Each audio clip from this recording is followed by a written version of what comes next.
All right. Thanks everyone for still being here.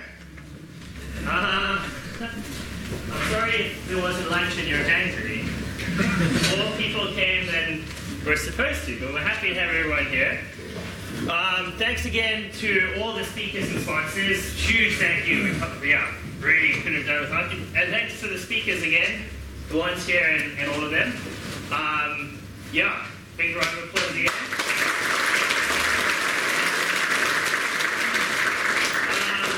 So we're having like just a networky thing at the UCT pub. There's like a minimal bar tab, but yeah, it's not too big. There aren't that many people here though, so we might be able to get down. But that's sort of the main road where the big jumping steps are. As you come up UCT from town, and the sports center's on the left, it's at the sports center. So yeah, it's cozy, it's cool. It's next to the rugby field, basically. Yeah. But just follow the people. Follow the nerds with the t-shirts. Yeah. Okay, so we are about to start the panel discussion while I alt-tab my way to my notes. So, all right. Yes, we can. Much better.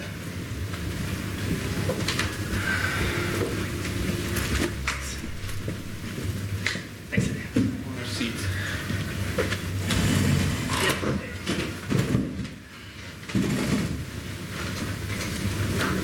Okay, so the mission of the Deep Learning Indaba is to strengthen machine learning in Africa.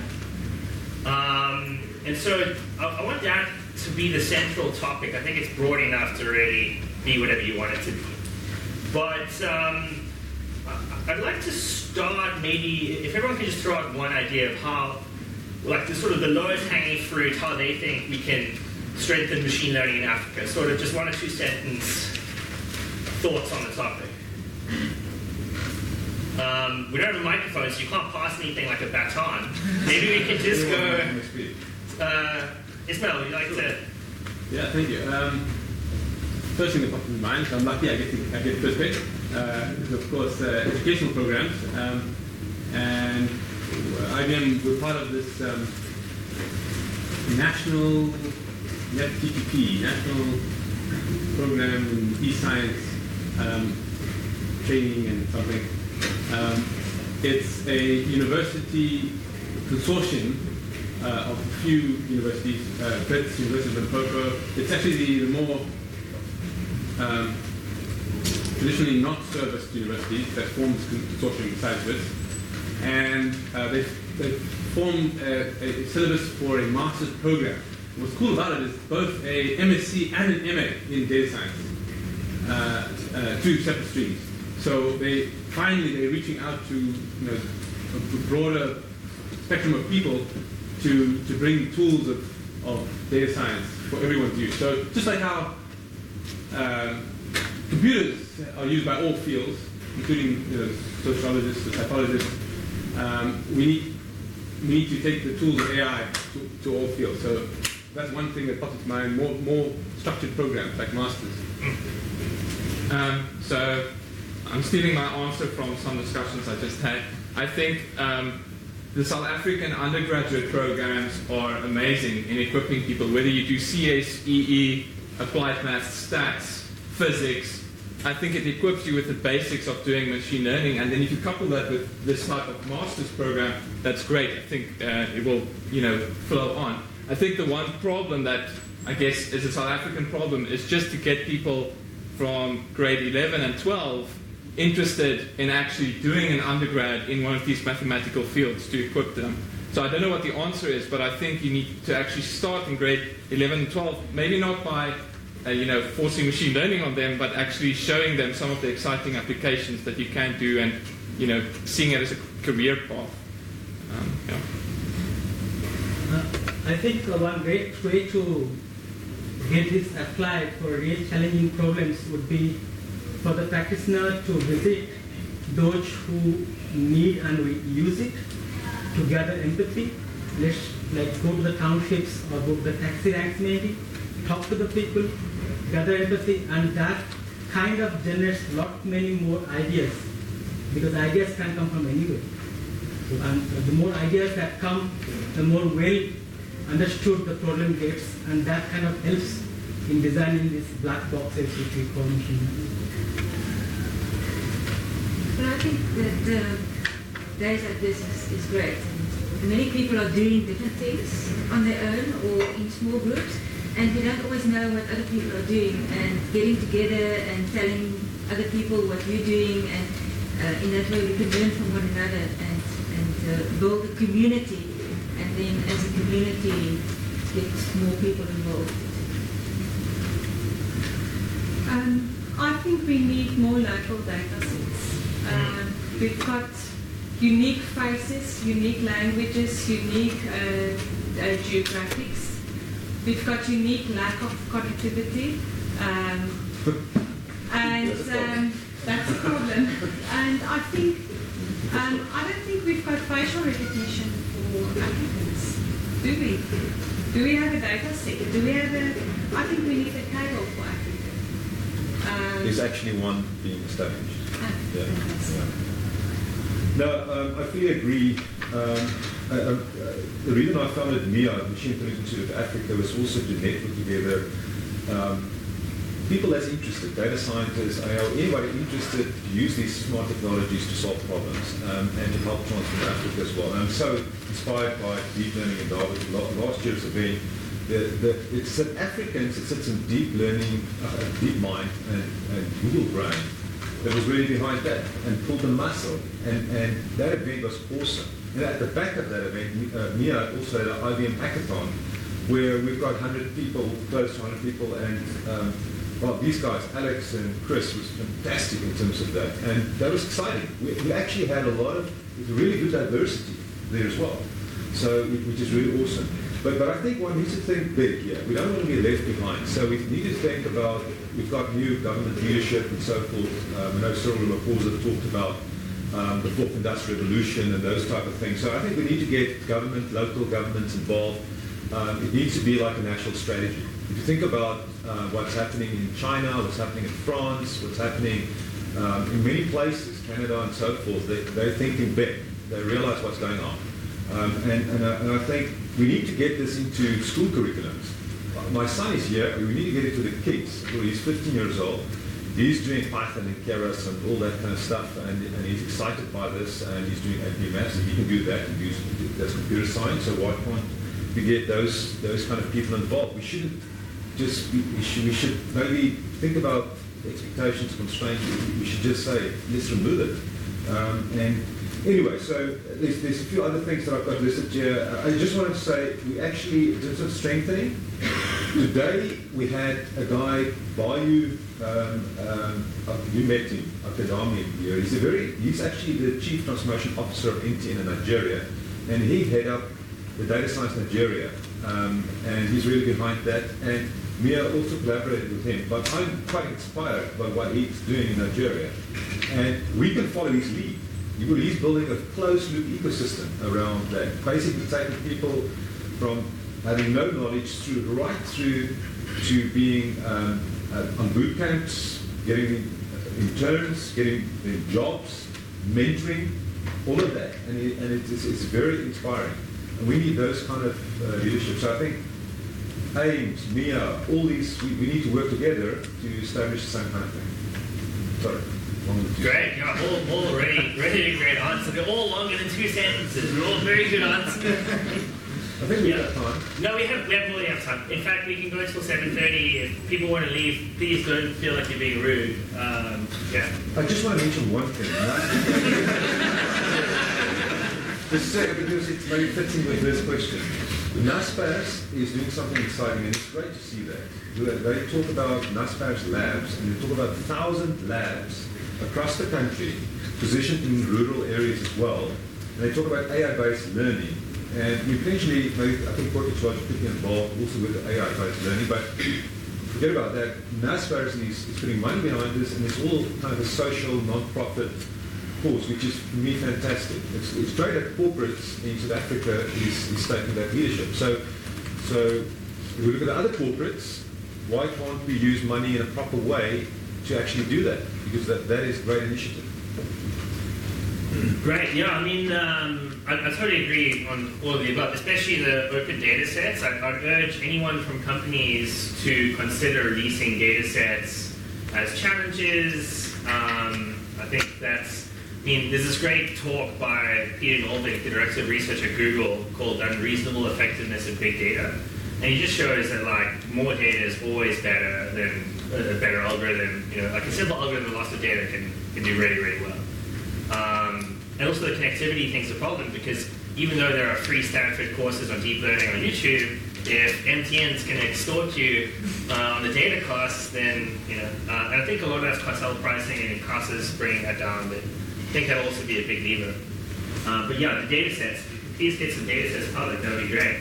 And I think also it's important to share them all in one place, because right now they're all over the place. There's some interesting blockchain stuff on open data, but it's a bit frustrating that you have to find some janky FTP server, and it'd be good to have these all in one place, especially around Africa. So we could maybe use some of the resources around the Deep Learning Indaba to create a centralized, at least a listing, if not a repository. Okay, cool. So sort of Twitter-sized answer to your favorite example of before they extended the limit. Your favorite example of applied artificial intelligence in Africa. I mean, you can elaborate a little bit, but just like a short favorite example. I mean, maybe the first one who has one can say, because I see people thinking very hard. Hopefully, on how to make it concise. Any ideas on your favorite example of applied artificial intelligence and machine learning in Africa? I have one here. Yes. I think Ismail had a shotgun. Yes. Excuse me for taking one from our lab, but we were searching the genome for correlations between genes and cancer metastasis, so the spread of cancer, correlated genes in certain complicated ways. And there was a very African one that was found, which links the spread of cancer to malaria resistance. So that was a sad thing, that having malaria resistance leads to slightly higher chance of certain cancers. But it does show, it raises the point that you have to ask these questions, which are very locally sensitive, contextual. They're very contextual. So that's why another plug, IBM picked to put a research lab in Africa, because we want to ask these questions and, with this knowledge, empower ourselves with this knowledge to tackle the problem. I guess also very quick. John Quinn has a project. He's working with UN Pulse in Makerere, also with Thomas Niester. And they're building speech systems to basically monitor radio broadcasts in Uganda for things like figuring out when a disaster happens, how it spreads over the country. He's actually got a whole bunch of super interesting applications, specifically in Uganda. Uganda's got a big traffic problem, and building practical systems for just tracking traffic. There's a whole bunch of very interesting things coming from their lab.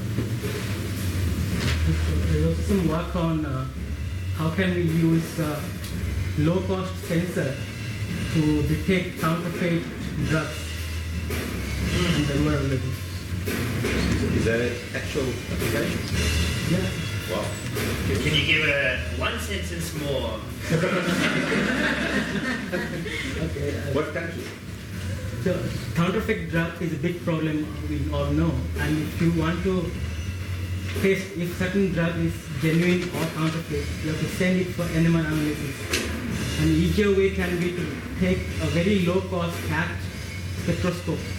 But instead of trying to recognize the molecules, try to match that spectroscope with the spectroscopic image of the real drug. And we have got a short YouTube video on how that can work on YouTube. You can just search in YouTube on counterfeit drugs. You're going to be on a list if you do that. It's a warning.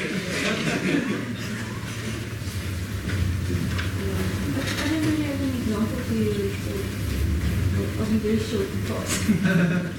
That's good. Yeah. I think my favorite one, but I'm not sure if it's AI, but that the body standard, that I think it was developed here at UCT, whereas it was developed for diamond detecting stolen diamonds, but then it developed into a medical application, where if you are in an accident, then they can scan your whole body immediately at the ER. Like Star Trek. And it was Grey's Anatomy. Wow. What is sorted? No. Yeah, no, I'm fine. Okay. Yeah, so, cheers, guys. Okay, so quick. So, favorite, I actually talked about this at the conference. I've listed a bunch of them. It's in the talks on the mere events page as well. My favorites are really the healthcare ones. I love healthcare applications, so I've got them listed there, but the one I'm going to quickly reference here is because that's the one I've been involved in Africa, is with Jumo, where we looked at building a next generation mobile money marketplace. And it was providing people with no access to capital, no money to, say, an emergency situation. I need to send my kid to hospital, or it's an entrepreneur that sits here, I need stock, I can't go further, to actually facilitate that by feature phones, make it available. And that's what Jumo is doing across Tanzania and Uganda, all those kind of countries. And at Jumo, I was the Vice President of Data Science Particular Officer, so we put up the whole data intelligence organization and mined the mobile network operator data to do that. Full direct records, the wallet behavior, and create end-to-end solutions around that. And that's fascinating. There's so much to do in that space. So that's something. Okay, great.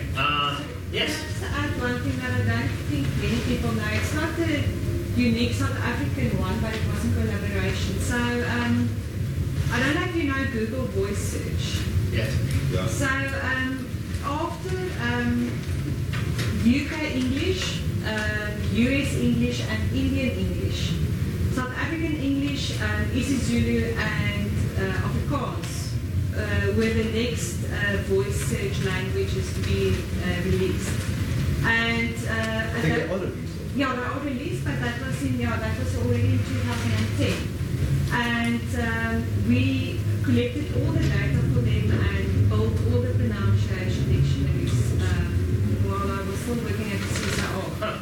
So I think that's also something that we can be very proud of. And is that data publicly available? No. And you cannot be proud of it. At least it's service for us. So we were actually in competition with Dutch. Oh, really? And we just made it to be the first, Afrikaans and isiZulu to be the first non-English languages to be released on voice search. So, yeah.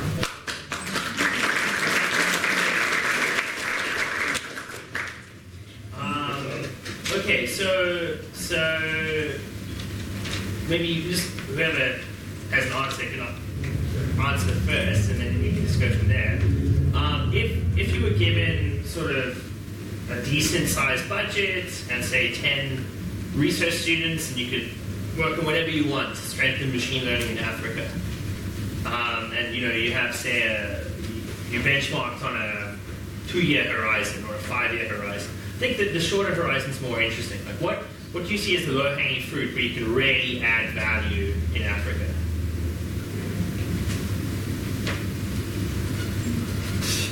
I still think data sets.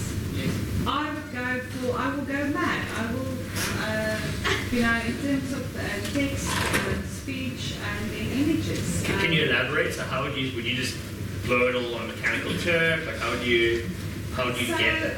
Not so much the labeling, but like for example, facial.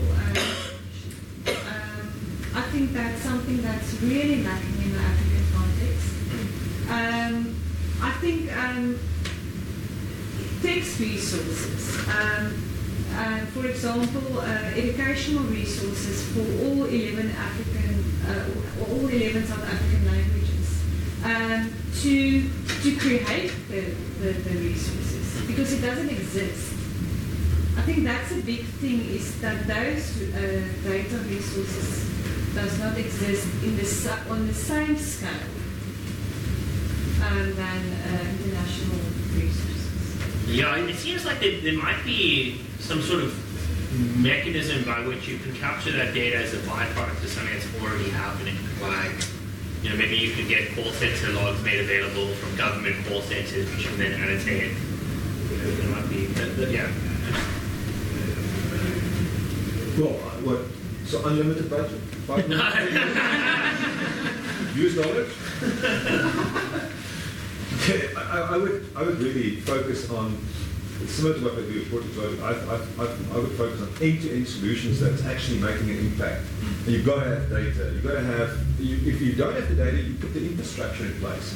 So the way I'm looking at this is that you need a rock-solid data infrastructure. And you can have beautiful infrastructure, but there's no data, structured, unstructured, you can do nothing. So that's absolutely critical. So connectivity is critical.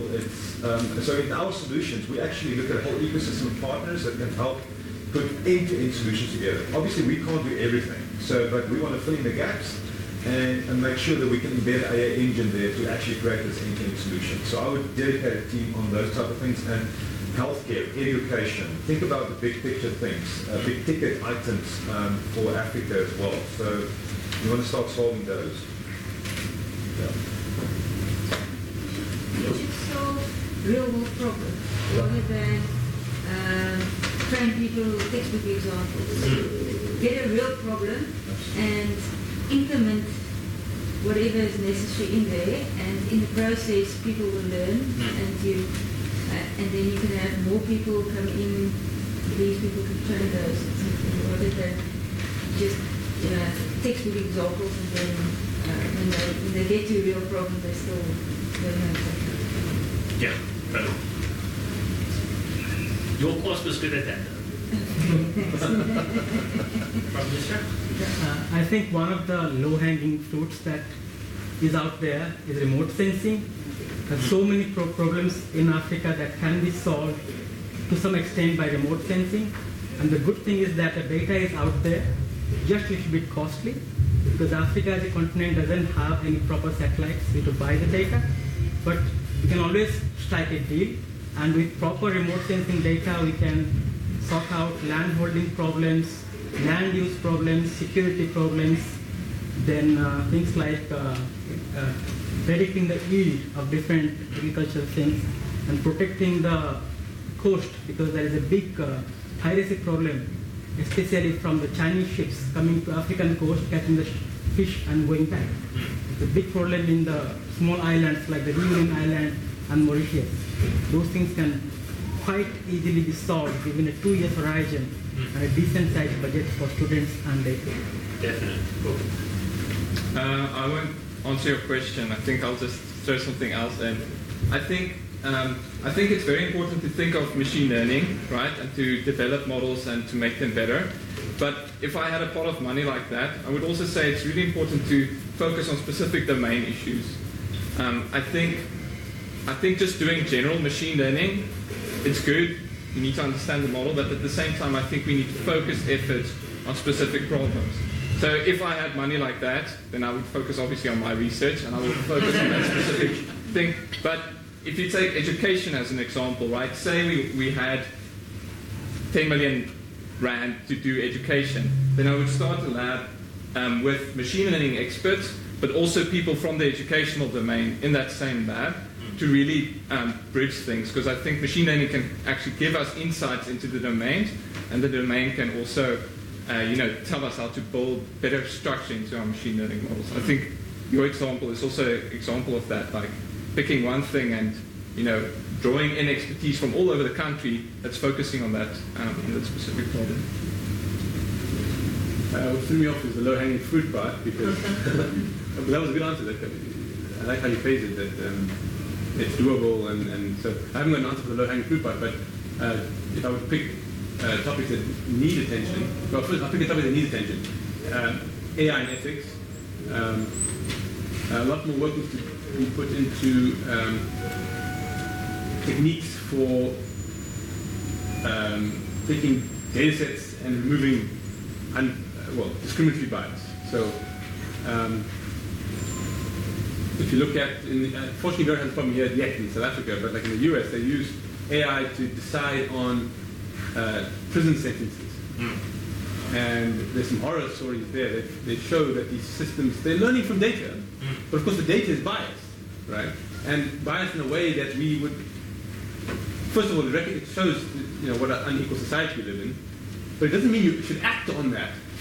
Just because there's a correlation between someone's race and a prison sentence doesn't mean now you use that as a feature to predict.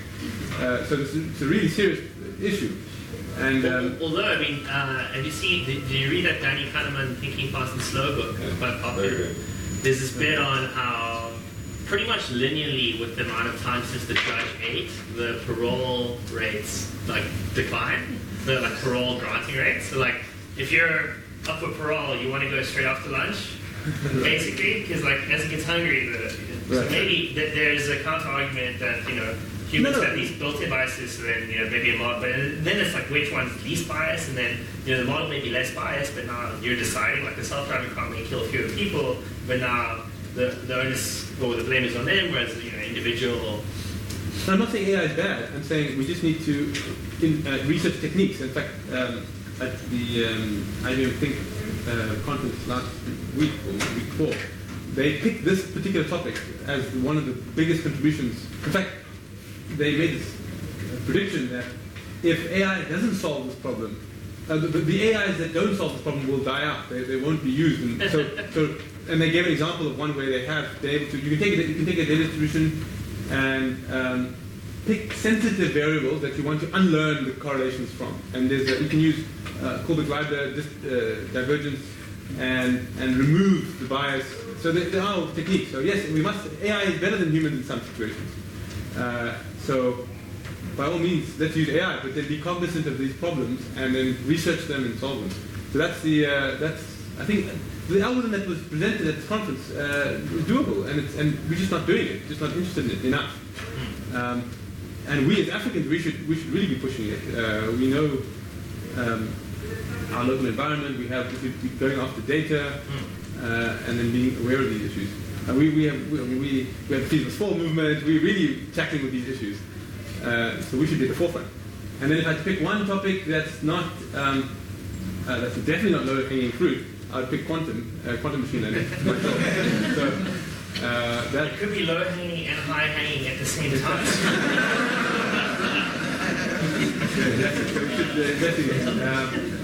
And what I didn't say in my talk was this could really bring a spin to the machine learning side of things. To AI, it could be the one thing that makes AI, solve beyond the part of the super AI stuff. But I didn't mention it. Yeah, so like you say that because computing would increase and that would mean that our models would be better. I mean, if I were to briefly answer the question, I'd say so firstly, if you rank it the biggest impact, I think you can get very intro undergrad software engineers, and they'll probably have a much better impact than math people, because math people typically don't know how to use GitHub, they don't know how to use real programming languages, and looking at are you joking? So, no offense, just kidding. Take offense, learn Python. You'll thank me later. It's alright. Peter's gonna hate while I use this stupid brackets around their loops and stuff. Okay, next question. R or Python? Python? Yes. Python is good. Myself, Python. Living environment or I love R. What's the best? for practical issues. Probably. Python. I don't want to. It's also Python. I want to say C or something cool like that. But I read this blog recently actually that said, okay, all the strengths of Python combined with Lisp actually. So there's a new language called Lisp, which is Python in Lisp form. But that same another article made the point that as languages mature, they are becoming more and more functional. So I like functional programming. It's nice to see that these features that were there like 20 years ago are now entering the mainstream in Python. Yeah. So Python Lisp. Okay. There was a question. Yes. So on the topic of data development, Yes. what I was wondering is, so earlier there was talk of building capacity and especially developing maybe some Yeah. And so what I was planning is, how do we ensure that the groups of students that we're encouraging to get into this field are representative across that? Yeah. We have a 15-year-old already learning terrorist, that's fantastic. Yeah. But how do we make sure that that acceleration is somehow distributed? Yeah, it's a great question. I'm going to put this to the panel. Can you just repeat the Yes, question? I will. So let's just wait for. Cool. Let's just.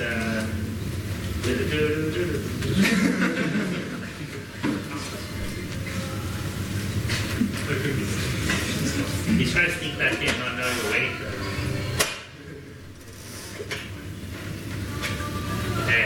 Okay, so please correct me if I'm rephrasing this incorrectly, but my understanding of the question is essentially asking how can we make sure that as we spread machine learning in Africa, we make sure that it's spread in a sort of important, like stratified sampling way, so it's representative of the populations. Which means if you look around at the team page of most of these like machine learning companies, it looks like you're in Europe, right? Not Africa. So how do you make sure that the spreading news spreads in line with the demographics and the population and the realities of Africa?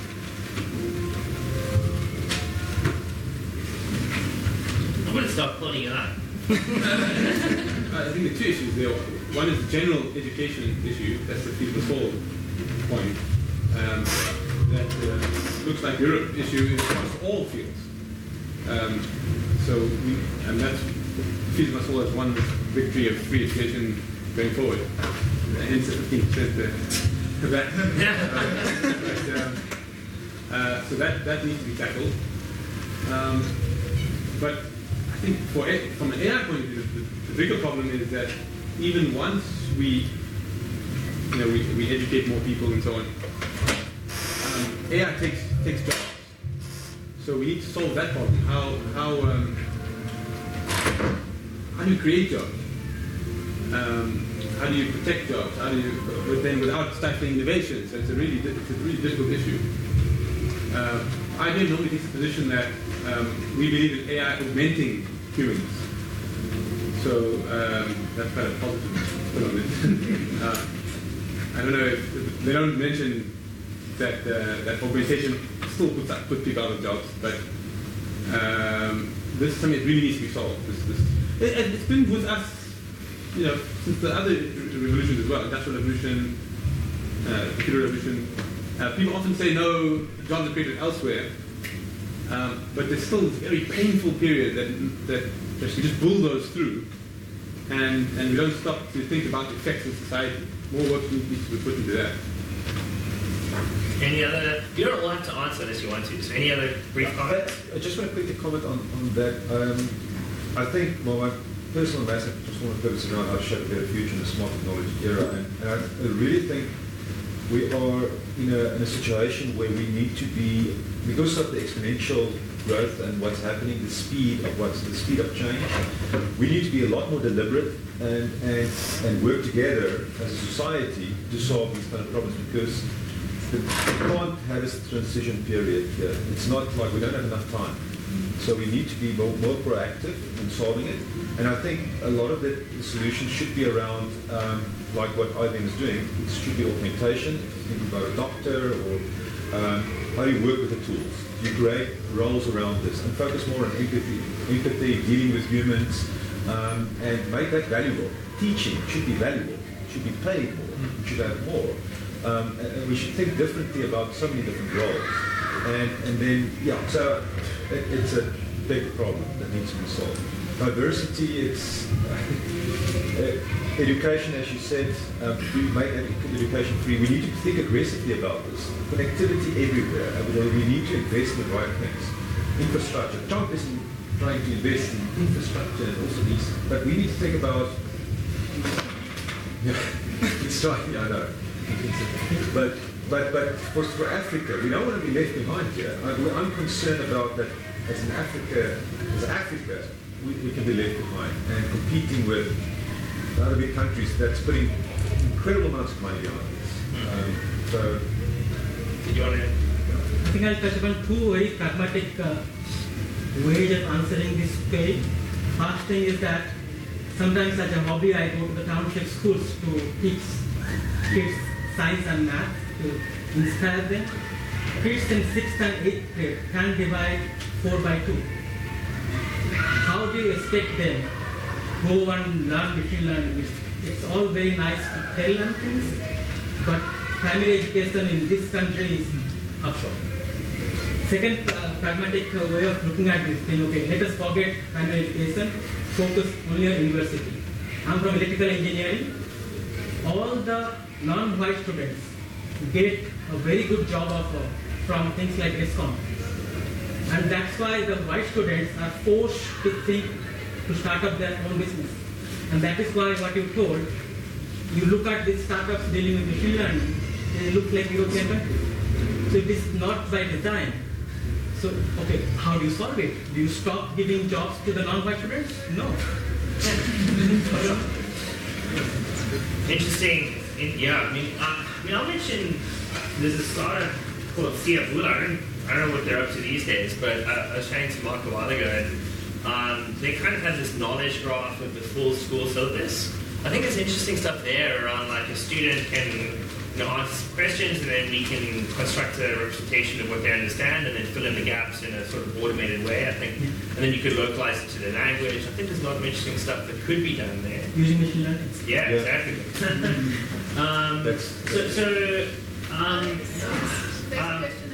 Yes, Ntombi. Just like to contribute maybe towards... Please. Help us. I think... You were supposed to be on the panel. To bring a chair. No, that's fine. Looking at my journey, my exposure to... I did artificial intelligence at university, and at that level, it was maybe the way they taught it was just over my head at that time. But then I did an internship soon after my undergrad, and that sparked a huge interest, and from then I fell in love with machine learning. So I think internship opportunities are very great just for exposure, and then maybe then we'll see an increase, because I think there is truth to that. A lot of students, maybe not, but a lot of black students after undergrad, they tend to then go work in industry and move away from furthering their studies. But I think if we can spark that interest and the potential in artificial intelligence and see how we can then start changing their mindset into becoming designers and problem solvers. So I think we'll then get a lot of students going into furthering their studies and then joining machine learning companies and so. So you got that from an internship. I guess the one question is, can we change the way we teach machine learning in an undergrad or a postgrad level to actually spark that interest? Because I agree with you. I think I've sat in two types of machine learning courses. The one where it's very mathy and I'm dying and I don't understand what's going on. Okay, and the other one where it's super applied, where it's just like I'm doing the sklearn tutorial, right? And just training a bunch of stuff, which is exciting. But the right thing is something in the middle, and then the ideal thing is to do exactly what happened to you, like to spark that interest in some way. I'll say that what I mentioned earlier on, like having the biggest impact, just get some software engineers who know how to clone repos. There's a huge gap between companies' ability to find talent, so I think companies could benefit hugely by offering internships, and that could, of course, fund education. So I think someone just needs to sort of middleman that relationship. I would suggest everyone in the audience who has a company, like please email like maybe us or the Indaba thing, and we can definitely announce those internships and get people filled on those. I'll also, it leads into my next question. I see some people want to ask questions. We'll do questions and comments from the audience shortly. I want to quickly bring something up, and then maybe you can incorporate this in your answers. We can go over questions from the audience. I'm okay to run over a bit. Are you guys, anyone have to leave at 7? Yes. Okay, cool. We can continue with that. we'll try to get through the questions that we have to ask now. So I'll just bring up this one thing, and maybe you can address some of what we've been discussing, and we'll get to your question. So I just want to bring up, I mean, BCX is not a sponsor. I understand some people from BCX are here, but I don't know if you saw an announcement like a couple of months ago, BCX investing 50 million rand in a data science academy. So they're training 300 interns over the next 3 years to sort of future-proof executives and try to bring some of those skills into industry and into South Africa, and especially into African hands. Any thoughts on that, or if you were to be able to set up internship programs, what would you make it look like? Or any just thoughts on these topics in general? How to strengthen machine learning in Africa being the theme we need to think about. Yes. I don't know if you know about the CSR Design program. So CSR is sponsored by Science and Technology, has got a vacation program. So they take final year and then honours, masters and PhD. But it's so it's a vacation program. But then what they do is they have these project teams. So it's say 2 to 3 students working on a real problem for 3 weeks, and they've got a mentor. But it's so multidisciplinary. So they have, for example, a journalist a student, they've got a graphical design student, and then of course the engineering statistics, etc. And then they present, and they've got a show and tell at the end of the vacation program. And I think that makes a whole, I think it's the same exposure that you had. And the nice thing about it is, because I think it's difficult to clone an internship experience in a degree, because it's got different objectives. Students want to pass, they want to, it's something that they want to finish. If you are in an internship, your KPIs are completely different.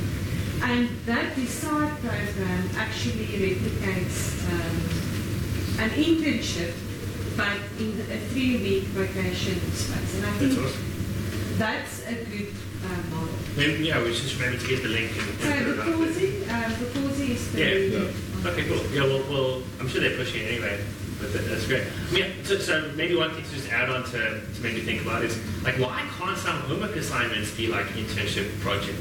Like, why are there all these, like, John goes to the shop to buy 5 bottles of milk? Why can't it be actual projects? Because also then you're doing the work which builds actual implementation in industry. Like, I think there should be more collaboration between, but maybe you can give your thoughts on. So the machine learning course I audited, the place I was before, it's a US university, they had a very open-ended project as part of their, they had a course on unsupervised learning. They had a very, very open project. It was very open-ended, and they hosted it on Kaggle.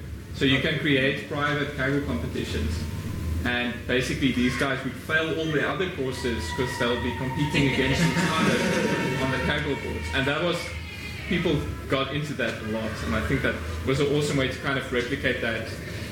Yeah. Maybe it got a bit unhealthy, but I thought it was good. Well, I'll just say, I mean, one of our gracious sponsors, the guys from the Launch Lab, run a bunch of competitions, and I mean, my startup won some of those, and it was very motivating. I mean, the competition is always a good motivator, and yeah, it's great. I think there should also be more hackathons at universities. Like, I helped organize the NEA one, but that should be like a monthly club, and you can pull projects from industry, they can sponsor the prizes, everyone learns. I also think computing should be free. Like students currently can't learn because they can't afford the computing. It's like what? Like, you know. And also, it's like a drug dealer model. The cloud service providers will have customers for life if they learn how to use this. Like, I think they should also, like, every university student should be able to, like, do, like, obviously they can't mine Bitcoin and stuff, but I think they should be able to learn. But the problem is they've got to pay for that, and students have no money. So, yeah. Maybe IBM can help sponsor. Yeah. Well, IBM sponsored. They sponsored the last year's yeah. the Vision portfolio. And also in terms of, we're running a massive internship project, 10-year internship project. We hope to train hundreds of interns, and this is specifically an equity internship. And the model is you come in for 3 or 6 months while you're doing your master's or PhD, or in between even. Then we also have an undergraduate sponsorship program. It's not an internship, it's a sponsorship. I want to make a point about I'm a fan of edX and Coursera as well. I feel like a kid in the candy store. I could just like spend the whole day, weekend watching videos. But there was an interesting blog I came across that they did some analysis and they showed that unfortunately it didn't play out the way the dream of MOOCs people expected it to play out, that it would democratize education. And what they showed is that like 90% of the people who took these courses had degrees already. Because, I mean, we already hooked. We already know the value of education, and now, we got it for free, and so we dive in, take a Harvard course or MIT course, it's like a dream come true. But you had to go through that system first. Yeah. So that still hasn't been solved. So I'm tying that into the internship discussion. Somehow I feel this human element, this mentorship, is crucial. Apprenticeship, maybe the old apprenticeship model. There's a nice TED talk, one of the highest rated TED talks, what am I going to name now, on school skill creativity, and how it's like a machine, it's like consumerist, not consumerist, factory line type way of education is treated like a factory line. And so we need to go back. So I see the apprenticeship and mentorship model as a cure for that. But then that leads to another problem, which is that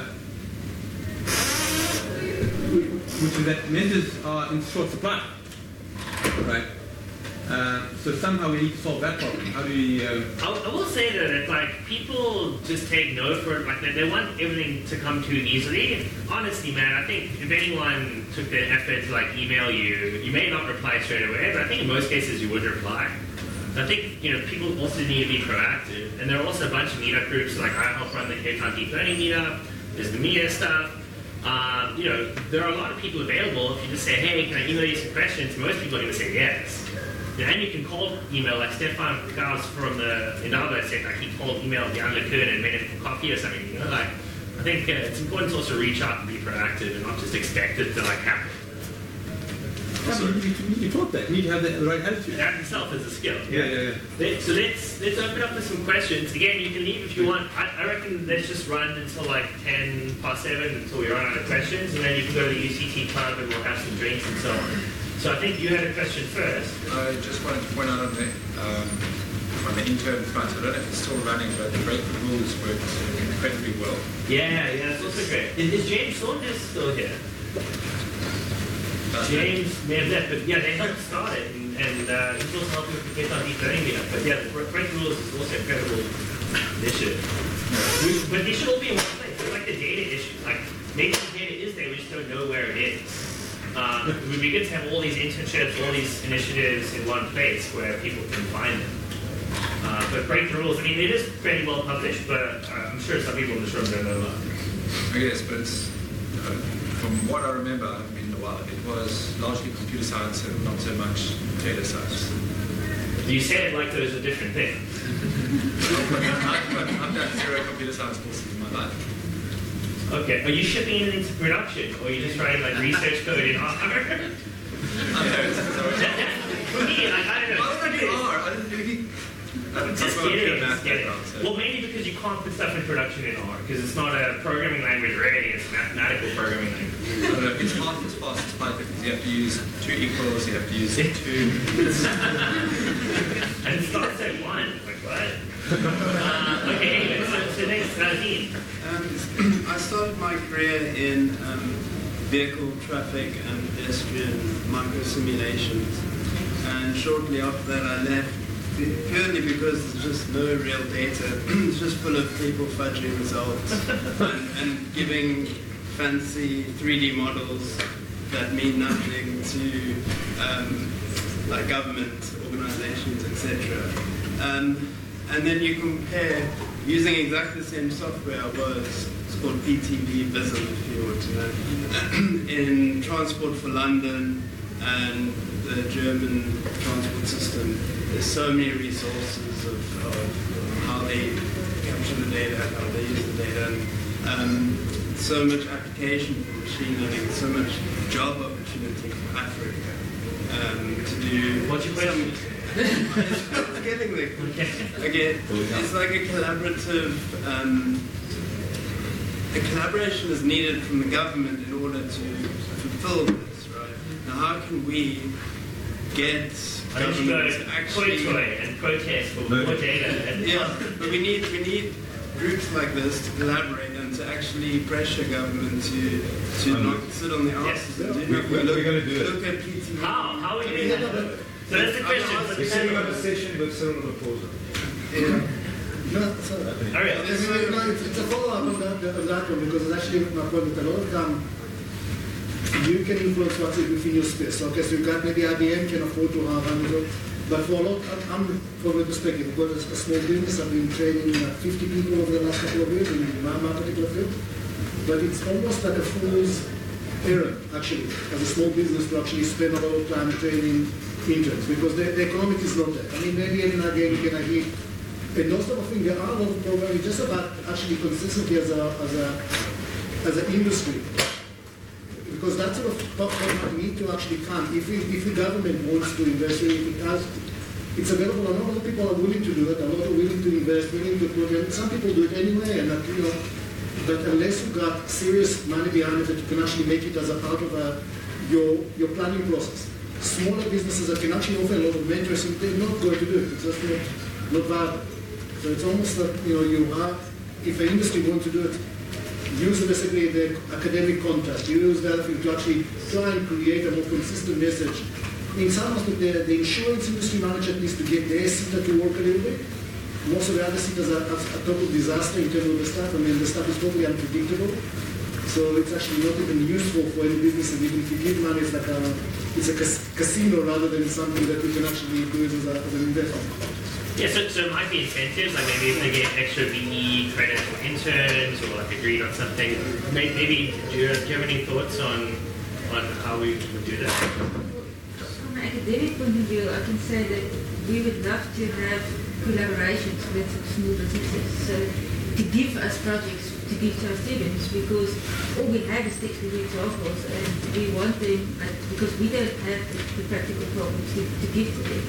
And I did an online course from the US last year, and many of those universities have a project as part of a data science degree.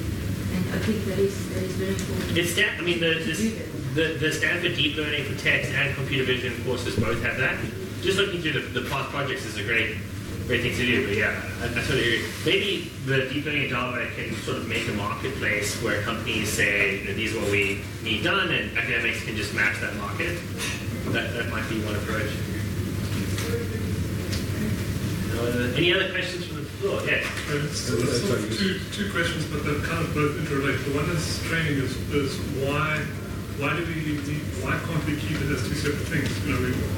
Technology moves from research to application. Why don't we keep this as students doing applications and students doing theory, and get people who can actually apply AI in industry and keep roll that out and keep the theoretical side going. The other question then is going back to the ethics and the data set. Everybody talks about the government opening up data sources and making data applicable to the public. who actually benefits the most from that? Is it not big industry who now has this free data? Should we not do it the other way around, that any organization in Africa which is collecting data should make that data accessible to everybody else to use? That governments can use that data and that the people get value from the data, not industry, not business. So I think, it's continually extorting Africa and well, mine us, mine our data. Overseas business, no offense to IBM or whatever, IBM and Google, CSR creates data for Google, which isn't open data. I mean, to me, it doesn't sound right that we selling to Google when actually, Google should be providing to us. IBM. Speaking for Google. Yeah, well, I mean, when it just brought a whole horror of thoughts in my mind about every time we form a collaboration, there's a ream of agreements that you have to sign, data agreements. It has to be sensitive because there's personal sensitive data as well that has to be worried about. And then why do we have the right to mine our information? Yeah, exactly. These are some of the issues. How to anonymize the data, but there's costs involved. Of course, there's costs in collecting the data. It's an expensive process. That's why we have this. You kindly offered this. Was it 10 million rand? Grant. Yeah. So I think, in fact, I reckon that's why these big companies, including IBM, has realized that cloud is so important because that's where the data is going to sit. Funny enough, IBM has a unique take on the cloud. Cloud data. We don't mine that data. We're selling this idea that your data is yours, and we do not benefit from it unrelated to you. I think we're the only company that makes that strong position. But the point is, there's always cost involved: hosting, collecting. Part of the cost is the value is in the data. The value is in the data. The value for products is in the data. So you're talking about a whole model of economics. Actually, if you relook at education. To look at the whole new model of economics. I think I don't know if you've taken a look at any cryptocurrency like blockchain projects, but there's some interesting stuff around like for example, if you read the Civic white paper, kind of almost partly South African project, I guess, we've been working on it. Banks pay ridiculous amounts of money to FICA people. And so if you've already been FICA'd, maybe Bank B can buy the FICA from Bank A for less than they would pay and both win, right? But there's a lot of discussion in the paper around like being rewarded for revealing data. So everyone's was talking about like how you may lower someone's premium if they volunteer data, right? I think it's conceivable that there may be a marketplace that can be made for your data where you can be rewarded for it rather than exploited. So there may be a technological solution to that specifically, but yeah, great point. Amit. So to your point, it doesn't have to be that you have to reveal the data to everyone, or you have to reveal the model to everyone. So the concept which is coming now is that decentralized and democratized AI and data. What does that mean? Everyone contributes to the data, and everyone contributes to the model. So it's kind of on a part of blockchain, but you use the data in a form where you can only use a portion of it, and the rest of the information is still encrypted enough to not reveal anything. You train your model, and then, or you give away your model, but someone can utilize it and still say that they can keep their weights. So it's like you're keeping the privacy of the data and the model, but then everyone is getting benefited of that.